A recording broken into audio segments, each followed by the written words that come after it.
Welcome to episode 45, in which we explore the sound, feeling, rhythm, and magic of poetry. Stay tuned.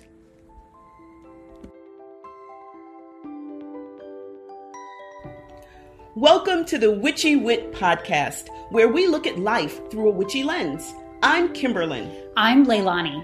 At Witchy Wit, we explore current events, ideas, music and books, and experiences in ways that recognize energy and life in everybody and everything. We are both real witches. And we bring two real perspectives through the lens of our different ages, races, and backgrounds. With a healthy skepticism for what we have been told is true, our conversations are raw, candid, and vulnerable. Join us as we cast a spell to uncover what we each know is true in our intuitive, witchy selves. Yeah, episode 45. 45, yay! 45. Poetry. And before we start talking about poetry, let's kind of check in a little bit on where we are. Why don't I start? Sounds great. Yeah. So I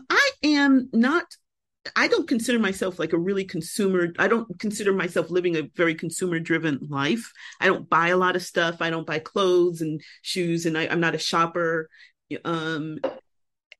And I needed some things for my house. So Amazon Prime had their Prime Days, which is a good time to get high ticket items, electronics and stuff, because apparently everything's on sale. I wouldn't know, because the last time I got something was maybe 5 years ago. I think it was a coffee pot or something. Anyway, I got a printer and a vacuum cleaner. Both things I really, really needed. But what I'd like to check in on is my printer, because the printer that I had served me. Actually, I realized it served me for over 20 years. So I had that printer when I moved to San Antonio. So it's pretty old. And my laptop, I don't know if you were here when my laptop died, but I have a new laptop. And the other printer was so old that they don't even have a driver. They can't support it anymore. So I didn't have a driver. So I had to get a new printer, which is fine. They're super cheap because of course they make the money off the ink.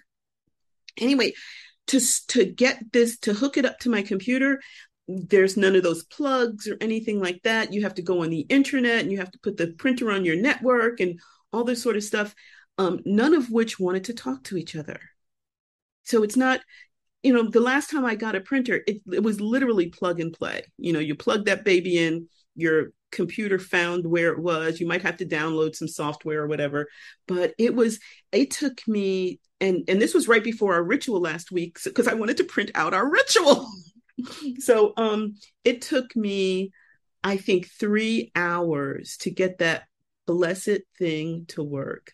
And I'm saying blessed because I'm already reframing. Anyway, and I did, but it highlighted for me how much of our life is so based on pretty high levels of technology, and when it works, it's beautiful, and it's synchronous, and I'm able to get so much work done. But when it doesn't work, I feel like I'm just totally screwed. I don't have the wherewithal to dive in there and figure out what's going on. And I got it to work, and it's fine. It's still giving me an error message. I'm still seeing an orange light lit, but it prints. So it probably is not going to do like super whoopie-doo fancy stuff. But all I needed it to do was just print the freaking piece of paper that I could see on my screen, and it's doing that. So life is good. I haven't yet tried to do the vacuum cleaner yet, but we'll see what happens with that. That probably, I might need to get that connected to a satellite or something. I'm not sure. But anyway, that's what's going on with me. What about with you? Oh, I should know. Before I check in. Oh. Okay. Wait, give it a moment, because apparently there's a delay. Before I check in, I wanted to say, I think that's like a rite of passage, like reaching the point where things are so outdated that they no longer work. not that they're broken, but they like no longer like can connect. I had that happen with an iPad, and I was like, what the hell? I can still use this iPad. And then but it like stopped updating. So I wonder if that's like some sort of like rite of passage for aging. I'm thinking it is. I'm thinking, and I think it's just so sad because, like you said, it still works. Now, this printer, it was going, I mean, it only printed on perfect, like you had to put best, like the presets had to be where it like double printed in the whole bit, but it still printed. You know, I was probably wasting ink, Mm-hmm. but it's kind of like my new air conditioner. It's the new one is so much more efficient, et cetera, but it still worked, right? So that's the part that killed me, but Yeah. it just wouldn't talk with the new. It just didn't work. It's kind of, I don't know. I'm hoping it's not an analog for me where it's an old model in a new world, right? Yeah. Right. Right. Well, for my check-in, I would like to start by saying that we are on Zoom right now. And that is because you are in San Antonio and I am in Las Vegas, the Woohoo! fabulous Las Vegas, baby. Vegas. So, yay. Yeah. So I wanted to just check in and say that one of the things that I love about travel is just these like gentle and maybe sometimes not so gentle shakes that it does to me. This is my experience that it just kind of gently shakes or nudges loose these things that I take for granted. Um, so we rented an apartment. I'm here for a month. We rented an apartment, and I was sitting in the hot tub at the apartment complex, which is in the center of the apartment complex that I'm living at right now. And I was just sitting there, and I was looking up, and so I can see kind of in some of the windows and just seeing like people doing their, everyday things, like fixing dinner or putting their kids to sleep or watching TV or coming and going from the apartment. And I was just sitting here thinking, as I was sitting in the hot tub, kind of like gazing around the apartment community, like everybody's just living their life. And I'm living my life away from my home right now, because I'm only here for a month. But just the idea that like people live here and life is different here, also kind of the same, but that life is continuing for these people here, and I will leave and go back to my life. And just this idea of like, I think it's similar to how students think that teachers power down whenever they're not in their classroom. Just the idea that like life does not power down whenever I'm not there. And the concept that life can be lived anywhere by anyone, and that I could move and live here. And this could be my life, or I could come home and that is my life, or I could move to Venezuela. I don't know. But just that way of like gently nudging me and reminding me how vast the world is and how different things are. So it's just kind of a cool reminder, um, and a gentle wake up. So, but I am loving it here. I just love Vegas. I love absurdity and I love fantastical things. And Vegas is absurd and fantastical. And it's just, and I don't really drink and I don't gamble. So I'm not even partaking in the things that a lot of people associate with Vegas, but just like walking down the strip and looking at the New York skyline and being like, that's not the New York skyline. I'm in Las Vegas. So this is like a fake skyline on like in the middle of a city, in the middle of a desert, on the opposite side of the continent from New York City. It's just, and then we had Chinese food inside of New York, New York. So I'm eating Chinese food in a Chinese restaurant inside of a New York hotel in Las Vegas. Like, I was just like, what is even going on? It's so absurd. Yeah, yeah, yeah, and yeah. I love that idea of the absurdity of it because um, a number of people talk about Las Vegas like it's the Disneyfication of the world, and I disagree. I don't think Disneyfication makes everything kind of not the same, but accessible and approachable. Whereas I think Vegas kind of delights in the fact that it's absurd, right? And that you have this juxtaposition. You have the Eiffel Tower across from the the Italian, the Bellagio or whatever, So I think it kind of, and then you have, the one with the Sphinx in front of it. So you have all of those, the Luxor, you have all of these different types of things kind of crammed together on the strip. Mm-hmm. And you And know how I am. Like I love being like in the redwoods, doing ritual in the trees, it's nature. I have no phone, there's no technology. Or I like it totally absurd where we're calling air with a hair dryer, you know? gotcha. Yeah. Well, it's so funny when you were talking about, living your life in Vegas, and you could, pick up and do not the same thing, but live your life in San Antonio or elsewhere. There's it harkens back to our planes of existence, right? Episode 42, I want to say. I could be wrong about that. And 43, and or whatever.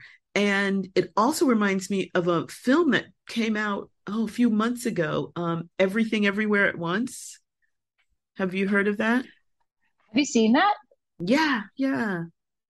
Yeah, it's about alternate Okay. different realities that this woman can be a part of. I haven't seen it, but now you're added to my list of people that I really value their opinion and have told me that it was pretty good. I'm not saying Oh, okay. it was totally, totally, totally interesting. I'm not saying I'm still, the jury's still out on whether I actually liked it, but I think it's really, really thought provoking, and I think I think a part of it was I was with someone who didn't like it, and so I didn't get a chance to really process it the way I would have with someone who did, and that would have helped me to decide what my reaction actually was. We just went eating Okay. and drinking afterwards, so we kind of missed that opportunity. But I think definitely think it's thought provoking, and it's kind of what we talk about all the time anyway. So I don't know if I wouldn't go and go to an 8 o'clock show where you're paying like totally full price, but a matinee or when they stream it, I highly recommend it. Awesome. I think that is a thoughtful recommendation. Good. I'm glad. We are at episode 45, poetry. Yay, yay, yay, yay, yay. So let's get, we, I referencing, um, poetry is really important to me. And I assumed it was important to you as well, because that was one of the things that when we started talking about the podcast, one of the things that you really felt strongly about having is ending our episode with a poem. And so what I was hoping is maybe we can kind of start about like, how did that happen? How did poetry, how or why does poetry have this effect on us? Why is it so important, I guess?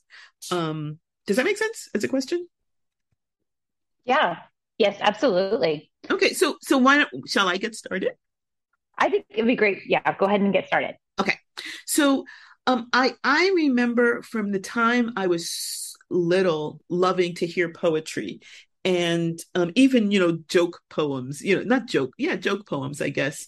And so I think I might have mentioned these to you in the past, but I'm going to tell you too that I remember my dad telling me I couldn't have been more than 3, and so I still remember them. So one is, here is the grave of Mike O'Day, who died maintaining his right of way. His right was clear, his will was strong, but he's just as dead as if he'd been wrong. So that's one. And then this other one, I don't know if this was originally from him or he just passed this one on. I don't know if either one of them was from him, but this is another one that I remember from when I was super, super young. Spring has sprung, the grass has riz. I wonder where them boydies is. The little boyds is on the wing. Ain't that absoid? The little wings are on the boyd. So anyway, yeah. So But you see, I just remember just thinking those were the best thing. Like my dad was so clever, he was funny, he was amusing, and it was in poetry and it rhymed, and the rhyming was a part of the ingenuity for me. It was a part of the, it wasn't just the delivery system of the meaning, but it was a part of the meaning. Like if he had just said as prose, it wouldn't have had the impact on me that it had as poetry, right? And so I think that was the first start for me. But then the rest of it, just I grew up. I'm a musician and I love music, and I think a lot of poetry for me is kind of the same thing about music. It's a sound. It's a sound. It delivers meaning, but the sound itself is almost the medium is the message. Is almost the message, right? Um, Mm-hmm. and it's a feeling when you hear when rhythms like that drop. I actually feel it in my body, and so the rhythm of poetry was super meaningful for me, and had a great deal of impact. And yeah, so I remember when my sister and I think I've told you this before. My sister and I like read Shakespeare to each other because we were like that geeky when we were kids in the hood. And the one that really that I remember to this day and that she and I loved was Double Double Toil and Trouble from Macbeth. And so the witches when they got together and it's like double double toil and trouble, fire burn and cauldron bubble. So all of like the roundness of the sounds and the blah of the double and the bubble and the trouble and all of that kind of stuff just caught my imagination. So yeah, so that was so from a very young age, I just loved the sound of poetry. And then one last thing, and then I'll let you have a chance. I remember reading Edgar Allan Poe. And actually, I'd like to read. So, a part of the sound that I was talking about can be heard in his poem, The Bells. And I'd like to read just a little bit of that for you, just so you can hear what I'm talking about with the sounds and how he plays with them. So, hear the sledges with the bells, silver bells. What a world of merriment their melody foretells. How they tinkle, tinkle, tinkle in the icy air of night, while the stars that oversprinkle all the heavens seem to twinkle with a crystalline delight, keeping time, time, time, time in a sort of runic rhyme to the tintinnabulation that so musically wells from the bells, bells, bells, bells, bells, bells, bells, from the jingling and the tinkling of the bells. I just loved that when I was a kid. And I just thought that that was just like magical. Like the sound created this soundscape literally, and I could feel the crystalline air, I could feel the iciness, I could hear the twinkling, and the twinkling kind of combined with the iciness and the sting of the iciness, and it became one thing. It wasn't sound and feeling, it became a sound feeling kind of amalgamation. So anyway, so that's one aspect of why poetry just like blows my head apart. What about with you? I actually remember sitting in my high school English class and reading The Bells, and that being one of my first experiences where I started understanding the power of words in poetry. So That those, poem, that's that pretty poem. cool. Uh-huh. Yeah, The Bells. Yeah, that's pretty cool. So I wanted to check in about poetry and say that I didn't really understand why I liked it so much. This is one of those things where, as I've gotten older and had more context around magic and magic spells and magical work, that I've understood why. But for me, poetry has always felt really sacred and magical. I didn't know why, but I just knew that it did. And I knew that I was experiencing it in a way that was different than the people around me. During my undergraduate degree is in English. So I took a lot of classes that had a lot of poetry in them.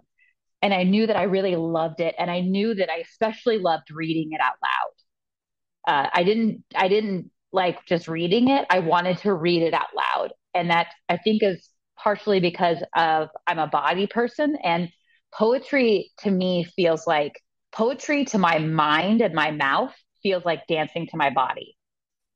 So it's like a movement, it's like an embodied movement practice, even though it's words coming out of my mouth. So, and I know that, and I recognized when I was in my undergrad that that was not happening for the people around me, but I didn't really understand more than that. But the fact that it lands different to me than prose writing lands, I knew that something was happening, and I knew that it was special to me, and I knew that it was meaningful, but I didn't really understand why. And then as I got more experience as a witch, I started to draw connections between the two, and like why I was understanding poetry in a different way. And then I would go to ritual, and then I would, we would do magic, and then I'd be like, bring that back into my English classroom. And I'd be like, oh, this is like, we're tapping into these same technologies, possibly for different purposes, or maybe not, but that they were the same for me. So like the idea of speaking rhythmically, we do that in magic, we do that in poetry, repetition, like how Poe was repeating the bells, bells, bells, like to imitate the ringing of the bells. We do that in magic work as well, repeating things.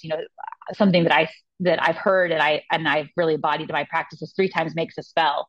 And even sometimes, like my sister led I think it was she led a spoken word chant at our circle a couple of months ago, and we were just speaking the words repetitively over and over again. And if that doesn't just like bowl me over magically, uh, and like that's poetry, that's just spoken poetry.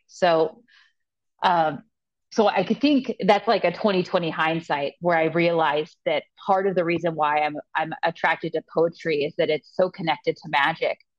And I also think that like every time we say a poem, just like I think every time we say a spell, we're tapping into this universal energy, like a well of energy. And so every time that poem is recited again, it's like adding into that well.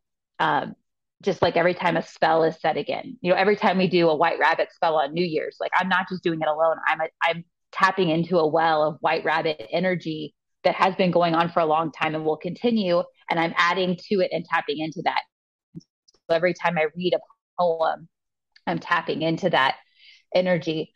And then non-magically, or maybe it also is magically, I also think that something that I love about poetry in particular is that it's like taps into humanity in a way that I don't think,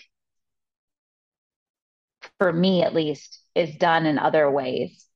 And this and that's why I went into English literature for my undergrad. I didn't know that then, but I know that now, is that for me, literature is a study of humanity. And in particular, poetry is this like condensed study of humanity where I get to unpack all these things. Like I get to really dig in, and it feels very embodied to me. Like as I'm digging in and I'm looking at word choice, like everything is so potent. Everything is intensified. And I'm a pretty intense person, so I think it feels good to me to be in that intense poetry. Yeah, So yeah.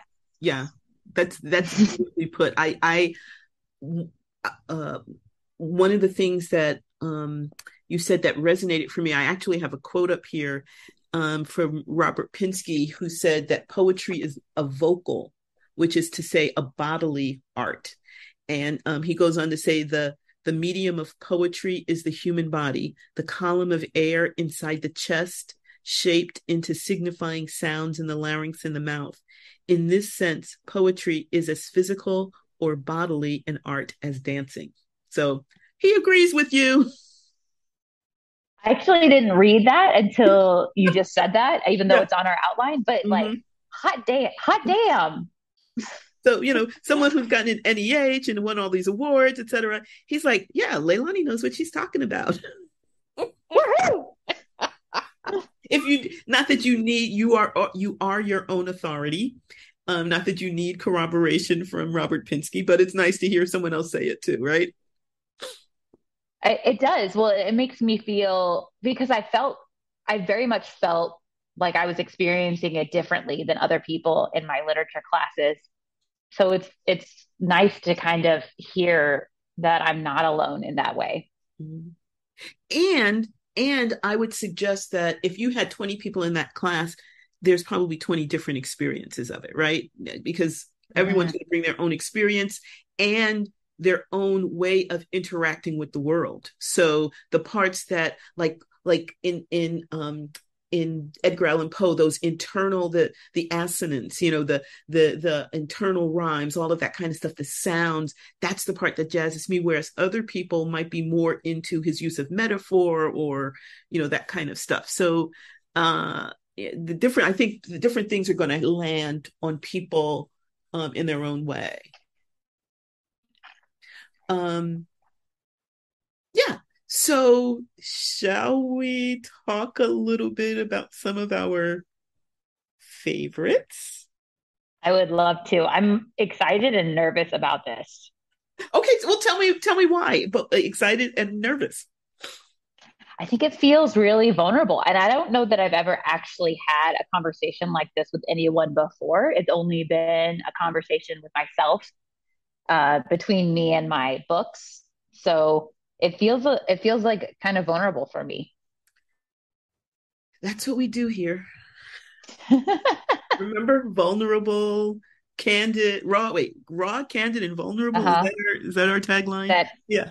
it is our tagline. So there we go. Let's do this. Would you All like to right. start or shall I? Or we can kind of just go back and forth.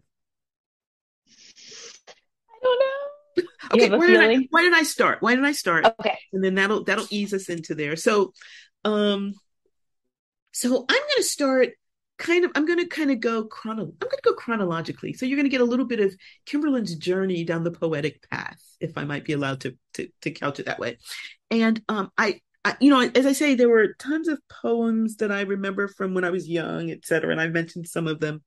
But the when I started quote unquote studying poetry, or not just reading it because it was fun, but maybe looking at it a little bit more critically, looking for the literary value, was probably high school, right? Because we probably had an English class, and so I can't remember what poetry we studied in the class, but then that made me go back and look at some other poets that I liked and maybe started to think about, well, why do I like them? But one of the poets, and we might have been assigned one of her works, um, and then I just continued to read more and more, really started a couple of trends in my poetry journey. One is my affinity for women poets, female poets, and for whatever reason, that part I haven't really unpacked. I mean, I'm sure it's feminine empowerment, and that they speak through a voice that particularly resonates for me. But I started with Christina Rossetti, so a romantic composer, and I can't remember the poem that I had to read for class, but some of the poems that I've read of hers that I keep rereading are like Remember, Fata Morgana, Goblin Market, A Chilly Night.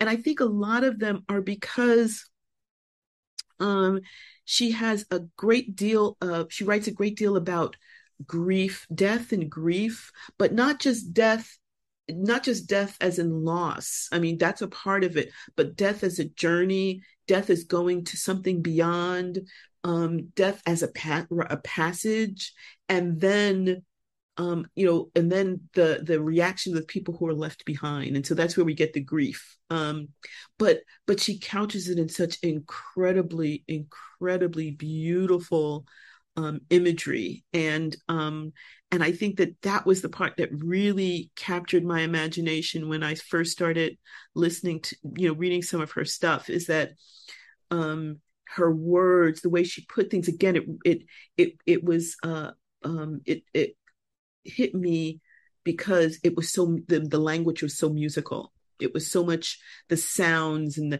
the way the images were created with words that almost created created the meaning without the actual words of the meaning. I don't, that's not, I'm not putting that well, but that was a part of it, a huge part of it for me. And the last time she really, I mean, not the last time, but one time that I remember that she really, her poetry really kind of impacted me was just about 5 years ago when my mother died. And so, there was a couple of her poems that I'd always reread, but one is A Chilly Night, and that's literally about the poet looking for the ghost of her mother. And um, and the last line of it is, living had failed and dead had failed, and I was indeed alone. And that was like that came back to me like the night after my mom died, and it just kept echoing and echoing and echoing in my head. So that's one. So Christina Rossetti was one that first of all, I loved her name. I thought her name was poetic, but then her poetry was, well, poetic. What about you? So I would say that I think it's interesting that we both started with the romantics.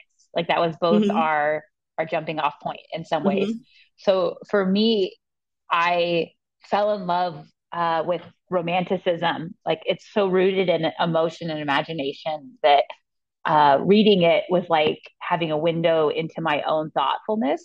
And it was mm-hmm, really interesting to me when I would read Wordsworth and just feel a sense of being understood in a way I hadn't until then. And I think part of that was I went to high school in that small farm town in rural Missouri, and going to college and reading these things that I had not been exposed to, uh, and I felt seen in a way that I hadn't when I was in high school. Then I got a real doozy whenever I was introduced to transcendentalism, of like course. because of like this emphasis on the natural world. And so then I'm reading Emerson and Whitman, and I'm just like oh my gosh, like Thoreau and like reading about them being in nature. And for me, one of the ways that I always knew that I was a witch was this connection that I had to nature that seemed different than other people, and this way that it was so important to me and drawing meaning from it. And then seeing that in Emerson and Whitman and Thoreau again made me feel less alone and more understood. And then also opened up my eyes to these other ways, like to the ways that they were seeing things. So I felt like I was really learning about myself through their work. Um, then then from there, I moved into like really being into beat poetry. Beat poetry is just this free form style of poetry uh, that's really rooted in like individualism, and it also rejected materialism. And it's very like beat poetry can be kind of dirty and raw and edgy, and coming from a like a my education being it, with all this like formal poetry, and things in books, and like it's very clean, or I don't know. It felt very different than everything that I had read up until then, and it felt like gritty and also really resonated with me. And I remember I went to a museum exhibit that was based all around Allen Ginsberg's Howl, and I I went to this like exhibit that had like different things from Howl and like original texts, and I listened. They had like this station where you could go up and put on headphones and listen to him reading Howl, which I had never done before. I had only read it myself. And I remember walking up to that, and I put these like very large, ear things over my ears, and I'm listening to him read Howl in the middle of this art museum, and I'm sobbing. I'm just sobbing as I listen. And I like got embarrassed, and I'm looking around, and like no one else is sobbing, and people are like coming and listening and then going, and I'm just standing there holding these giant earphones over my ears, just sobbing as I listen to him read it. And yeah, it meant so much to me to hear that. So he's one of my favorites. And then I also really like Jack Kerouac. Not really his poetry as much, but then I really landed on a poet that I really liked was Charles Bukowski, and he's known for his dirty realism, which makes a lot of sense. But I remember remember the moment when I first read a poem by him. It was called "The Blackbirds Are Rough Today," and I was sitting in this. This is going to date how like old I am. I was sitting in a computer lab at college, uh, because we had to have computer labs because not everyone had computers. So I was sitting in a computer lab, and I had completed my work that I had what I was there to do, and somehow I just went down a rabbit hole, and then eventually I landed on "The Blackbirds Are Rough Today," and I read it, and it just like shook me in a way that I had not experienced. So I have it pulled up right here, and I was wondering if I could just read it real quick. It's not very long. Does Mm-hmm. that sound okay? Sure. Okay. Uh, the black the Blackbirds Are Rough Today by Charles Bukowski. Lonely as a dry and used orchard spread over the earth for use and surrender, shot down like an ex-pug selling dailies on the corner, taken by tears like an aging chorus girl who has gotten her last check. A hanky is in order, your lord, your worship.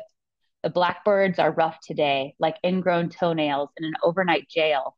Whine, whine, whine. The blackbirds run around and fly around, harping about Spanish melodies and bones. And everywhere is nowhere. The dream is as bad as flapjacks and flat tires. Why do we go on with our minds and pockets full of dust like a bad boy just out of school? You tell me, you who were a hero in some revolution, you who teach children, you who drink with calmness, you who owns large homes and walks in gardens, you who have killed a man and own a beautiful wife, you tell me why I am on fire like old dry garbage. We might surely have some interesting correspondence. It will keep the mailman busy, and the butterflies and ants and bridges and cemeteries, the rocket markers and dogs and garbage machines will still go on a while until we run out of stamps and or ideas. Don't be ashamed of anything. I guess God meant it all like locks on doors. Mm. Mm. So it I sounds just I I just loved it. I just loved so many things in there, and it was unlike anything I had. His all of his stuff was unlike anything I read in school. You know, it wasn't. It's just very gritty. What is your response to it after I read it? yeah. So one of the things that struck me about it is that it's not logical. And so a lot of that resonates for me because I try to be very logical and live, A leads to B, which leads to C, which leads to D, which leads to E. And his is about like feelings and not trying to explain what that means and just having it and being in it and expressing it and being unapologetic. Um and with really colorful language, so you kind of I felt as if parts of it I'm just kind of being like, you can't people can't see this at home, but like my head is slapping from side to side, like he's kind of like his poetry is kind of slamming into me, because it's like the rocket makers and dogs and garage mechanic, like what does that all have to, what do they have to do with anything? And so that throwing that kind of the juxtaposition, that's the word I'm looking for, the juxtaposition of all of these images, I think is a part of his power. Like he's not going to explain to me, it's my job if I want to figure that out. This is his reaction, this is his feeling, this is the way he's experiencing it, this is the way he's going to explain it to you, and if you don't like it, like F you or whatever. So what's your reaction to it? One of the things that I love about it, I love the images. As like seeing things in my mind is something that I do a lot. Like when people tell me their name, I like picture myself writing it in my mind as like a way to help me remember. So I'm pretty visual in that way. And some of the visuals, like where he says, "Why do we go on with our minds and pockets full of dust like a bad boy just out of school?" Mm-hmm. Like that image of like the pockets of dust. And then like I see it like in my brain. Like my brain is just like a pocket and it's full of dust, and there's certainly been times where I'm like angry at people and I think like your brain is a pocket of dust. Clearly your brain is a pocket of dust right now. Mm-hmm. But also there are times when I feel like my brain is a pocket of dust. And then like the line where he says, "Why am I on fire like old dry garbage?" Sometimes sometimes I think about that line whenever I feel myself burning. And I'm wondering, like, why is it that I'm the one that's on fire? Like, why aren't other people on fire? Or who lit me on fire? Or why did I light myself on fire? But there's just all these beautiful images and powerful images, and sometimes not beautiful, very dirty images, like old dry garbage. Ingrown Um, toenails. and then the idea that God meant everything, like locks on doors Mm-hmm. and grown toenails. Yeah. Yeah. Well, I, thank you for letting me share that with you. sure, sure. So another, I'd mentioned my earliest thinking, not analytical, but really getting into why I liked it, which can be analysis, but wasn't necessarily. The next, I think I might have written a paper on him for my undergraduate or in high school or something, was Robert Frost. And this was someone, so, to me, Christina Rossetti was very intimate, was very much in, I'm like, I'm crawling into her skin, or she's crawling into mine, or my feelings or my heart, and she's expressing stuff that I might not be able to figure out the words for. For me, Robert Frost was more about um, this the we are people, and these are people, and you are people, and you are people. And so he gave me insight into the human condition. That's what I'm looking for, the human condition. And so like my favorite poems of his was so among them were The Road Not Taken. That's the one with the two roads diverged in a wood, and I took the one less traveled by. This idea of, again, our lives are maybe, I don't want to say they're small, but that we live these lives. We may not all be superheroes or famous or whatever, but we make these choices that are super important to us. We may not know they're important at the time. Sometimes they may not be important and we think they are. So this whole idea about our lives and how our decisions impact our lives, I think that was an important part of that poem for me. Fire and Ice, I'm not going to go into that, because since George R.R. Martin, everyone's talked about the poem Fire and Ice. But the one, there's two that even now, when I think about him, I get kind of choked up. I'm choking up now. One is Mending Wall. And that's the one where, the tagline for that is "Good fences make good neighbors," where the two neighbors are trying to decide if they're going to build a fence together, or a fence that's going to separate their lands, and then why they wouldn't and why they would. And again, it just gives insight into how these two people think. And I relish that, because I spend so much time in my own head.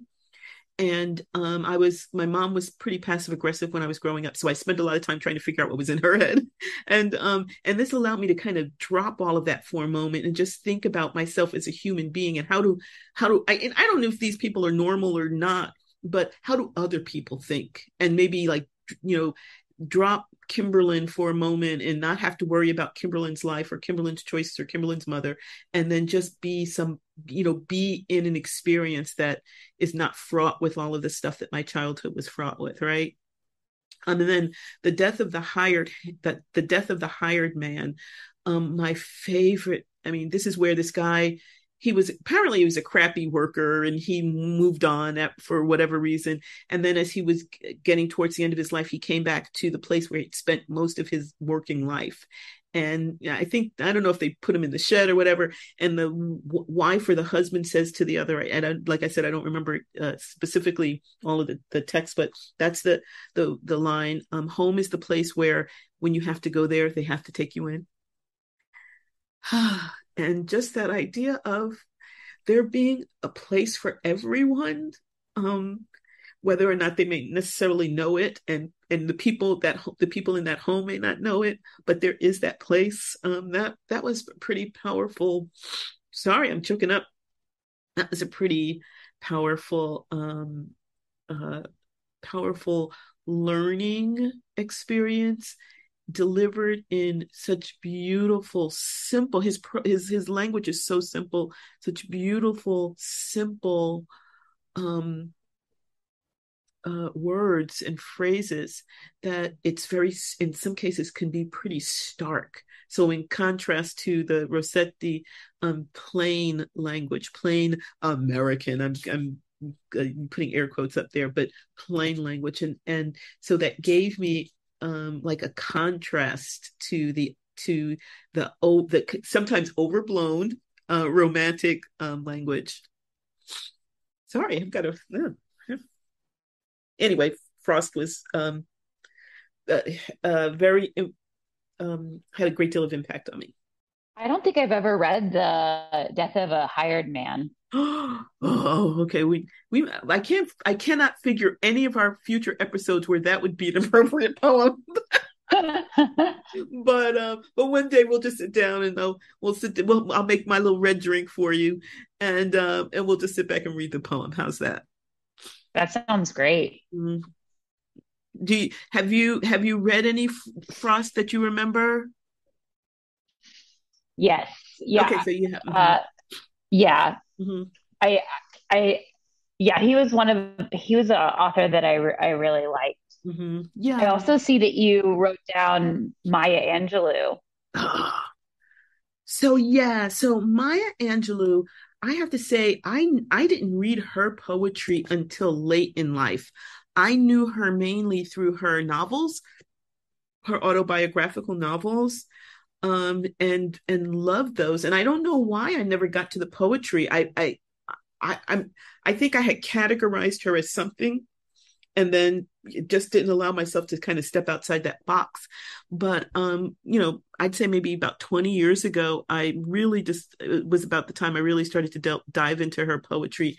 And I what I love about it is that she's another one who is a plain talker, but her metaphors are, I mean, not metaphor. Well, I guess some of it are metaphors, but her poetic language, while very simple, it's like starkly beautiful. If you know what I mean, it's not flowery at all, but it has a like each word is super super compact and charged with a lot of meaning in it. And so, to me, her writing just encapsulated, resistance, particularly because she's Black and I am, that idea of art as being resistance, art of being empowerment, and just how she could be. Her poetry had such a strong voice for me. It had such a it was like this woman was sitting next to me reading as I'm reading this, sometimes out loud like you, that it was really her telling me this and kind of like patting me on the back and maybe thumping me on the chest like, you got this girl, you got this girl. And so reading that, and um then she read her poem. She read a poem for Obama's inauguration, and I just, it's to me, one of the things that I'm going to talk a little bit about later is this idea of Black joy, and in the midst of pain and anguish and inequality and prejudice, that this idea that there's something that still can be celebrated, that is a part of our community. And her poem Still I Rise is encapsulates that idea for me. And may I just read just like a little bit at the end of that for you? I would love to hear you read as much of it as you want. It's such a Okay. beautiful. Well, there's so much that we haven't even gotten to yet. So I'm just going to read a little bit of the end. But this is from Still I Rise by Maya Angelou. Out of the huts of history's shame, I rise. Up from a past that's rooted in pain, I rise. I'm a black ocean, leaping and wide, welling and swelling, I bear in the tide. Leaving behind nights of terror and fear, I rise. Into a daybreak that's wondrously clear, I rise. Bringing the gifts that my ancestors gave. I am the dream and the hope of the slave. I rise, I rise, I rise. Oh, it's just, to me, that's magic. To me, that's just incredibly powerful. And writing those words when you probably don't want to write those words, right? It does literally appear as magic to me. Like the repetition of, I'm imagining like standing in a circle and like saying the things, like I'm imagining like us standing around with our sisters in a circle, and we're going around and and each of us is sharing something that we have risen from, and then each of us repeat, and still I rise. Like it is magical. Okay, that's the next ritual that we're going to do together. I love it. I love it. Yes, yes, yes, yes, yes, yes. Yay! There we go. I rise. That would be good for, well, I don't know, in bulk, maybe. That would be good for our healing ritual. That would be good Ooh. Yeah. That'd be good for spring, for the spring equinox. It would be good for May Day. I mean, it would be good for Beltane. Hey, you know why it would be good for Beltane? Because it's time for you to do air. Right. Haven't you? You've done all the other elements for Beltane, haven't you? I have now done all of the other elements except for air for Beltane. And so, I know that you've kind of resisted air, but maybe if we do I rise as the basis of our ritual planning, that might help you a little bit. So give it some thought. Give it some thought. Anyway. I have such resistance to air. Our regular listeners might notice that we have done all of the elements except for air for an episode. We can do this. We can do this. I'm there. I'm in your corner, sweetie. I'll hold your hand. I feel it. Yeah, I'll be the wind beneath your wings. Yeah. Okay. Good. Good. Yay. Yay. Also, do you like that one of the last lines, bringing the gifts that my ancestors gave, I am the dream and the hope of the slave. I rise, I rise, I rise. That line literally gives me goosebumps. I just that idea that for even with all of the inequity and all of the difficulties in our world, we have moved so much further. We've moved out of a condition that people at the time thought was permanent, right?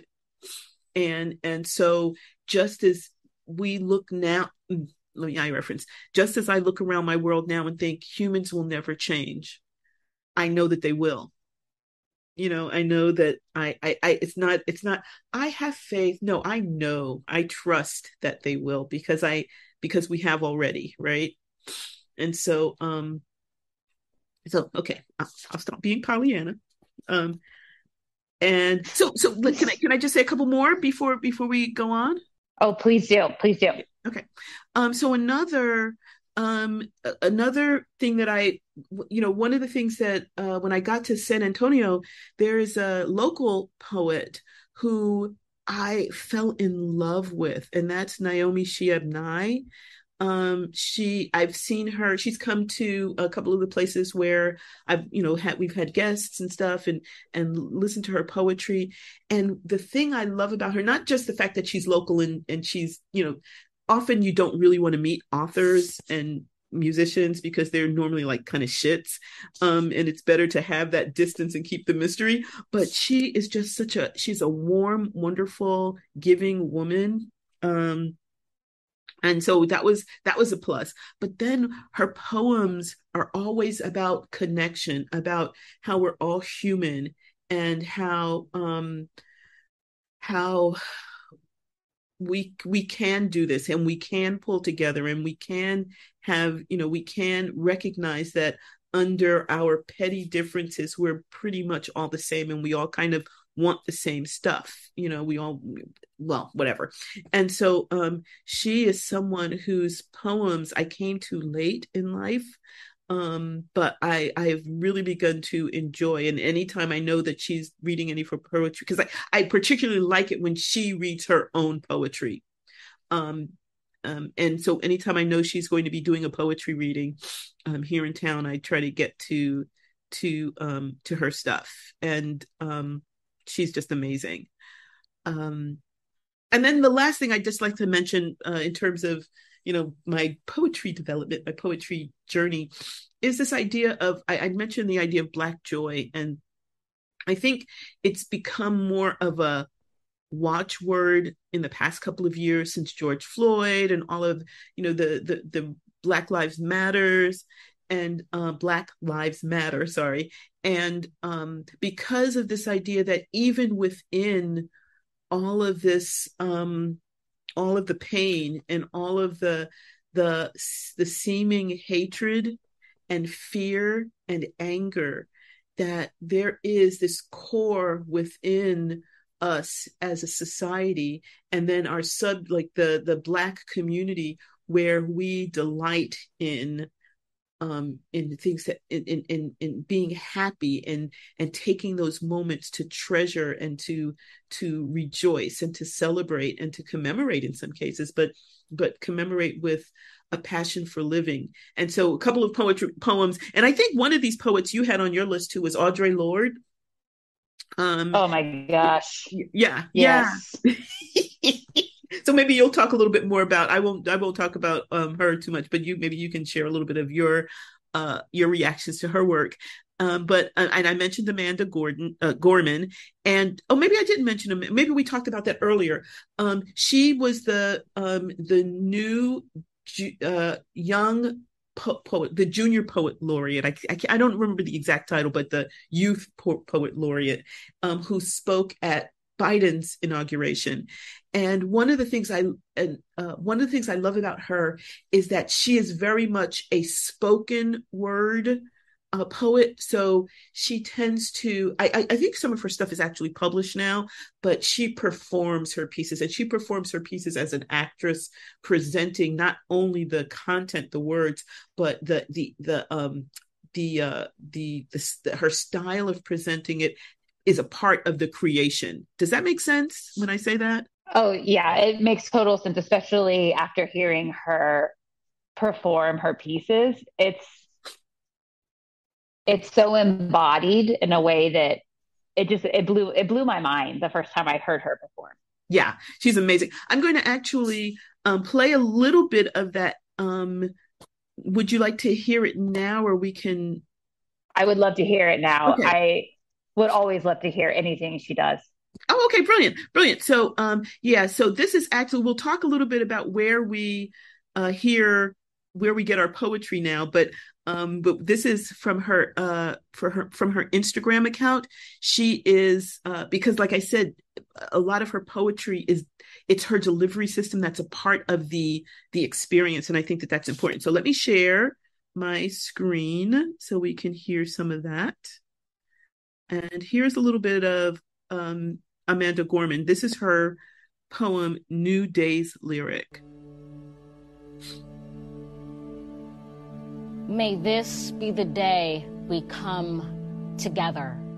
Mourning we come to mend, withered we come to weather, torn we come to tend, battered we come to better. Tethered by this year of yearning, we are learning that though we weren't ready for this, we have been readied by it. And I'll stop it there because I want us to copyright and all that. I know. But I will put a link. I'll put a link to her Instagram account in our show notes, and that way people who haven't yet gotten a chance to experience some of her stuff can go there and do that. Just the way that she says, the way she speaks, I find myself, it feels like I'm falling down a beautiful hole. Like I just want to like let go and fall into her and allow her words to like float me or guide me. I feel entranced. It feels so magical. I think we're using different words to say the same experience, but I feel embraced by it. Like she's like her words and the words, but also the thing she's talking about, the subject, the meaning is kind of holding me and letting me take in, it's being very, very gentle. It's not hitting me over the, like Bukowski, is it Bukowski? Bukowski, in my opinion, hits me over the head with stuff. Yeah, yeah, she pulls it in and she kind of says it in your ear and gives you time to absorb a little bit and then tells you, okay, you don't have to get it now. You can unpack this later. Just let it sit there. And that's the feeling I have from her. And she's so young. That's the thing that's amazing. Like I feel mothered almost by her. So anyway, so that's Amanda Gorman. And then just lastly, in terms of this idea of Black joy, the two pretty famous poets, Langston Hughes, of course, from the Harlem Renaissance, his famous I Too. It's I Too Sing America, and it's all about I refuse to be given the crumbs, and I'm going to sit at the table, and so that's a wondrous poem that I highly recommend for people. And then another poet who's not as well known, but he's super well known for me and my group because he's from my hometown, which is Newark, New Jersey, and his poem is a short speech tons of poems, but the one that catches me the most is Short Speech to My Friends. And that's where we get the sense of place and location and community and resistance and a recognition of the world needs to change, but from this experience of being within a community that's supportive and powerful. And to me that resonates with that idea of Black joy. I have never heard of that author before. Mm-hmm. Amiri Baraka. I don't even know if I said the name, Amiri Baraka, but anyway, and you might, I'm trying to remember his name. He changed it to that. That was, he was during like back in the 60s when a lot of Black people took African names because they want their slave names, so I'm trying to remember if he said his, because I think he might have published under both, and I don't think he was just well known to me and my group because he's from New Jersey and from Newark, so he may not be his poetry is not as far flung as say Langston Hughes for example, but or even Amanda Gorman's at this point, but really powerful and had a great deal of impact on me in my growing up when I was in my in my youth, my teen years and stuff because of his writing. Can we go back and talk more about Audre Lorde? Yeah, I was hoping you would. Yeah, please do. It pains me that I have an undergrad degree in literature and that nothing of hers was in anything that I read. Not even in my African American literature class. What? I just feel, I'm like, what the heck? Because I kept all my books and I've actually gone back and looked through my books to see if any of her work was taught in any of my classes, including that class, and it was not. But I'm just saying, like, I think her energy, I want more of that in the world. And the same too with Gorman. Mm-hmm. I feel this. So she is like the way that she describes herself. Like I have her, I have a compilation of her poetry. She says she's self-described Black lesbian, mother, warrior, poet. I love it. And as someone who at first only read her poetry and I didn't know anything about her, I sensed the warrior energy immediately and I loved it. Mm-hmm. And I feel like a need for it in our world, and then finding out other ways that she identifies. I just I feel like that energy. I think I want to lift it up in our world. Mm-hmm. And though I want more of it in the world, I want more space for it. I want to hear it more. I want to see it more. I want to feel it more. And I think she just embodies so much of those parts that I feel like I want to make more room for. Mm-hmm. So that there's more of it, because yeesh, so good. Well, I think, and I'm wondering if, I think we read something of her. I wanted to go back and see all of the poems that we read at the end of ours, but I ran out of that we read. Sorry, I wanted to go back and read to make a list of all the poems that we read at the end of our episodes, but I just ran out of time before today. But did we read something of hers for one of our episodes? I'm imagining we did. I can't remember specifically what we read. Okay, but you remember that we did do, because I think, yeah, I'm pretty sure we did, but I just can't remember right offhand which it was. All right, it's no big deal. Maybe we should actually be a little more organized to keep a list of all the poems we've read. Yeah, it's a thought. Can I tell another story about poetry real quick? Sure, totally. I spent a little over a month backpacking around like China and Vietnam and some other places in that area. And I was in Shanghai at the time, and I was with my sister and my niece. But at this moment, I was out by myself, going somewhere, doing something, and I had and in this moment I had been in China for weeks now, and so I didn't see English very often. I didn't hear English very often unless I was with my sister and my niece.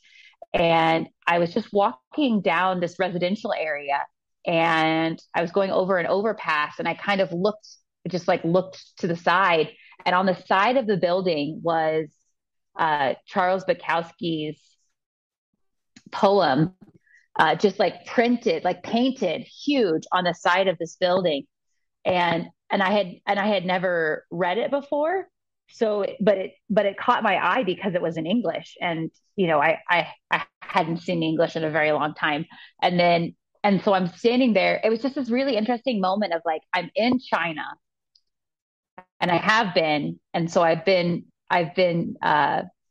deprived of like English, like my native language, which is totally appropriate, and all of a sudden I'm seeing English in front of me in China, literally on the opposite side of the world. And it was this poem, Go All the Way. Mm-hmm. And it was just painted all the way down in huge letters, all the way down the side of this building. And so I'm standing there in China reading Charles Bukowski, who I love, but I never apparently has somehow missed like his like most famous poem, which I never read before. And so that I'm reading his poem off the side of a building, and I'm just sobbing as I read it, all these other people are like walking by me and like giving me this look of like, what the heck, what the heck is going on with this white lady in China, like in the middle of this alley, like reading this poem off the side of the building. Yeah. But it was just so beautiful. And it really moved me. So I was wondering if I could read it. Sure. Go ahead. Go All the Way by Charles Bukowski. If you're going to try, go all the way. Otherwise, don't even start. If you're going to try, go all the way. This could mean losing girlfriends, wives, relatives, jobs, and maybe even your mind. It could mean not eating for 3 or 4 days. It could mean freezing on a park bench. It could mean jail. It could mean derision, mockery, isolation. Isolation is the gift.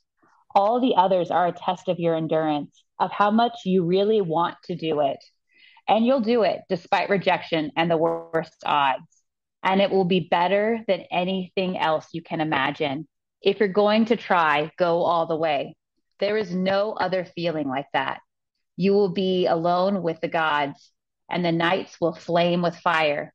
Do it, do it, do it all the way. You will ride life straight to perfect laughter. It's the only good fight there is. And I just remember like wondering why it was painted on the side of the building in China. Like, who painted it there and why, and what about it spoke to them, and the fact that it's written in English, but even this person in China was, connected to it. And it just reminded me of the universality of the human experience, and that even though things are written by people from different cultures, how there's always something to learn from them. What do you think? I just think, again, that idea of, if you're going to do it, do it. I mean, that's essentially that's what it is, right? And then the rest of it's all just saying why, right? And his reasons are not good are not like I wouldn't do it for I mean, I wouldn't if I had to face all that, I wouldn't do it, but he's making it sound like yeah, but yeah, or yeah, and you're going to face this, you're going to face that, you're going to face that. And that's the benefit. It sounds like it's hard, and it sounds like it's crappy, and you're going to be it's painful, and that's the gift. And that's what I loved about that poem. It made me like want to face some of those. Well, I don't know about maybe want to, but I could see myself, because it seemed that his passion for living that life, living large, I guess, living, squeezing every drop out of life. That's the part that's inflaming for me. It was not my intent to for this to be a Bukowski fest, but it's yeah. So we talked a little bit about some of our favorite poems, and I don't know your experience, but a part of the experience for me, at least initially, was holding the book in my lap or in my hand and reading it aloud, and that experience of holding the artifact and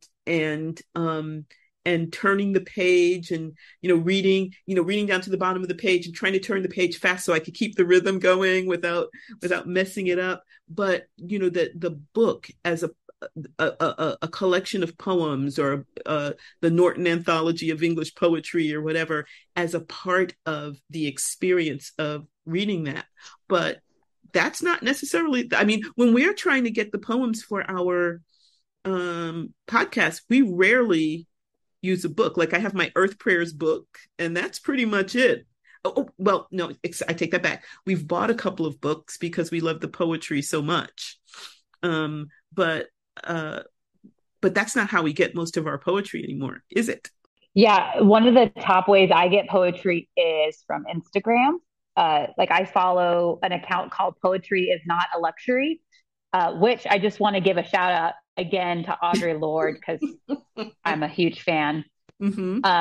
And that title is based off of her book, and mm-hmm. which I think is wonderful. It's just wonderful. But that is an Instagram account that posts different poems from a bunch of different authors. Like I get to stop and read, and sometimes I'm like, oh, that was nice, and other times I'm just totally shook by it. It's like exactly what I needed to read at that moment.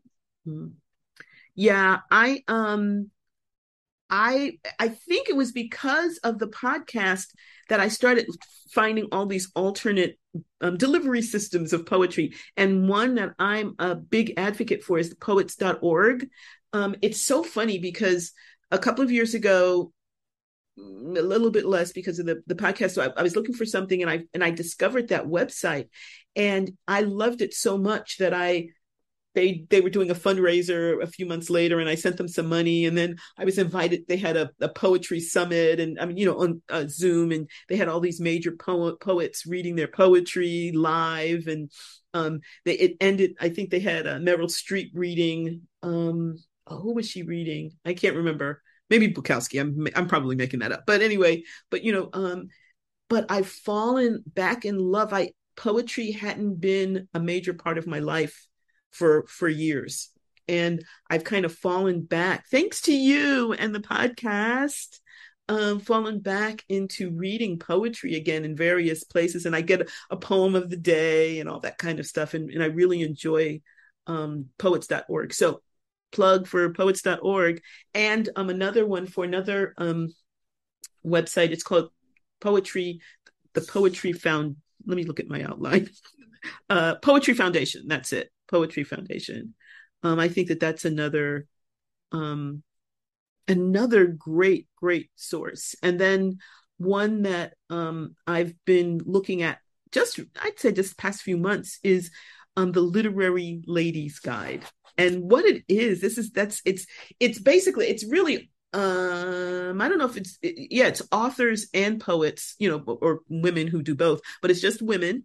And that's something, again, that I've been really delving into a lot in the past few years.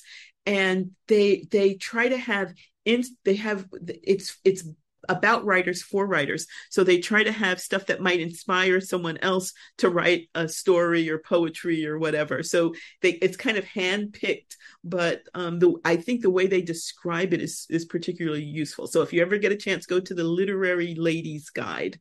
I'll try to post all of this in the tags for the episode. What else? Where else? That's really cool. I've never. So the one other thing that I wanted to say, another place. Well, I mostly get them from Instagram. Also, the Poetry Foundation that I use a lot in the classroom, but I still am connected to that, even though I'm not in the English classroom anymore.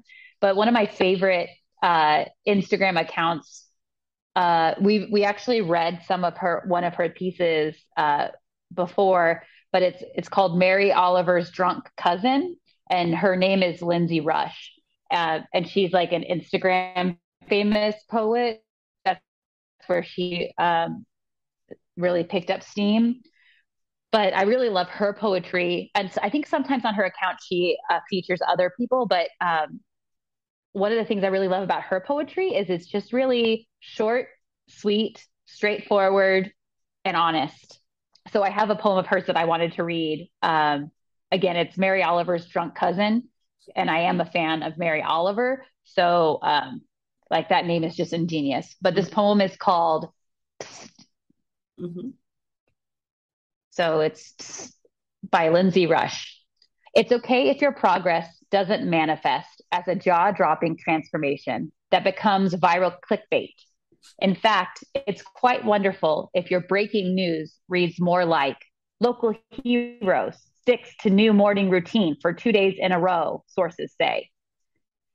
You are not an HGTV montage or a modeled Sprinter van that a YouTuber bought.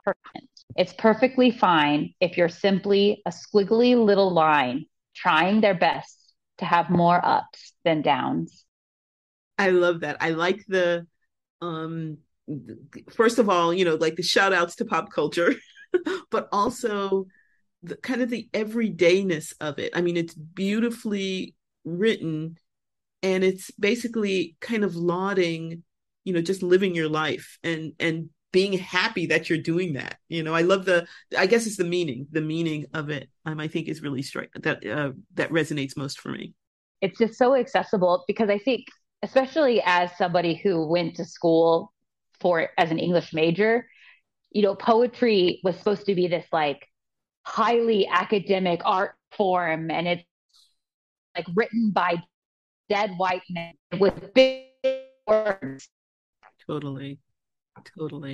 Let's talk really briefly about some of the our favorite poems that we've actually read on Witchy Wit. Is that okay with you? Absolutely. So one of my favorites, in fact, she's such a favorite. I think we bought the book, and then I purchased her reading the poems from that book on Bandcamp, because I just love her delivery, is Fleecy Malay. And we read Witches, and I think that was pretty early in our recording history. She kind of reminds me of the reason I like reading the poems about Black Joy, in that she talks about this pain and this anguish, and then she talks about this kernel of joy and of resistance and of strength that we have in spite of all of those things, or maybe in some cases because of all of those hardships. And her basic meaning is, regardless of what is thrown at us, it's not going to hurt us. We're going to rise. It's like the Maya Angelou. And she is one who I think is one of those incredibly powerful new voices that I hope continues and gets big, so that other people can enjoy and learn from and be strengthened by her work. What about you? What are some of the poems that really impacted you that we've read on the podcast? My favorite is To Be of Use by Marge Percy. We read that a while ago. That is currently, and has been for a few years, it's been my favorite poem. I have it printed off and hung on my wall in my classroom as a way of reminding myself that that is my gift in the world, is to be of use and to figure out how I can be of use to myself and to others. Uh, like the last lines of her poem, Hopi vases that held corn are put in museums, but you know they were made to be used. The pitcher cries for water to carry and a person for work that is real. Mm-hmm. And I think like in a world where we are constantly being sold something and told that we need this and you should buy this and you should look this way. And then if I strip all of that down, what I'm really looking for is how can I work in this world and a ritual in my circle or in my classroom or politically, but just searching for and finding those opportunities for real work. Mm-hmm. And then the other poem that I wrote down is the one that we didn't read, but someone who came on read Wild Geese by Mary Oliver. And I mean, that poem is just so beautiful. So Mary Oliver is a poet whose work I've read, a number of different works of hers that I've read. And it resonates, it really, really resonates for me because she has this deeply felt sense of place and of the human's place in the cosmos, kind of, and so she has these big picture, but then she also has this really like individual view of the role of the individual in this huge cosmic picture, as you know what I mean? And so the general and the particular, that's what I'm thinking, looking at. Yeah. And so, but I only started to learn her stuff through my book, Earth Prayers, and which I highly recommend. I know I've recommended on a number of different occasions, and I still highly recommend get your copy. It's definitely worth it. And I've grown to love her through that. It's so interesting how we come to poetry in different ways, and how it seems like for me, sometimes I miss poets, and then I wasn't introduced to them, and then all of a sudden I find them, and everybody else has had them for a while, or I stumble across them on Instagram, or I'm watching the inauguration. I see someone, I see her reading poetry, and I'm blown away. It's interesting how it slithers and finds its way in different ways. It is amazing. So I just want to say thank you to our listeners who bared with us while I'm in Vegas and you're in San Antonio, and we still are seeking to connect over Zoom and do this episode that's so meaningful to me. So being with us as we do this. For me as well. Thank you so much. Thank you, Leilani, for joining me on Zoom from your fabulous vacation. Well, not vacation, your working vacation in Vegas. And thank you for helping me to share my love of poetry. Thank you for sharing with me too. Mm-hmm. We hope you have enjoyed the magic that has unfolded here at Witchy Wit. It would be great if you would help make Witchy Wit possible and get access to exclusive content by donating on Patreon. We'd love it if you join our Witchy community and enjoy shareable content on Instagram, Facebook, and YouTube. Would you do us a big favor and support us by rating and reviewing us wherever you get your podcasts? It's free and helps witchy folks find us. Feel free to email us at witchywitpodcast@gmail.com. We love to hear from our community. Reach out and let us know what's brewing in your cauldron. New episodes are released every second and fourth Friday. Follow us on your favorite podcasting platform so our episodes go right to your playlist. You can listen as you ride your broom. Stay witchy, y'all!